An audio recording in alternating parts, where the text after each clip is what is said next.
کوئی مصیبت نازل نہیں ہوتی مگر اللہ کے حکم سے، اور جو شخص اللہ پر ایمان لاتا ہے وہ اس کے دل کو ہدایت دیتا ہے، اور اللہ ہر چیز سے باخبر ہے۔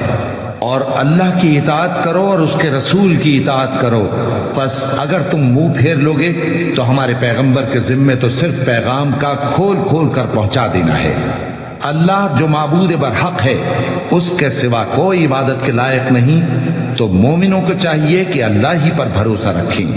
مومنوں، تمہاری بیویوں اور اولاد میں سے بعض تمہارے دشمن بھی ہیں، سو ان سے بچتے رہو، اور اگر معاف کر دو اور درگزر کرو اور بخش دو تو اللہ بھی بخشنے والا ہے، مہربان ہے۔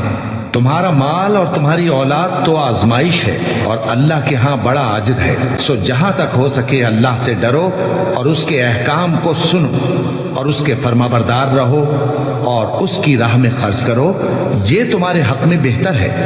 اور جو شخص طبیعت کے بخل سے بچایا گیا تو ایسے ہی لوگ راہ پانے والے ہیں۔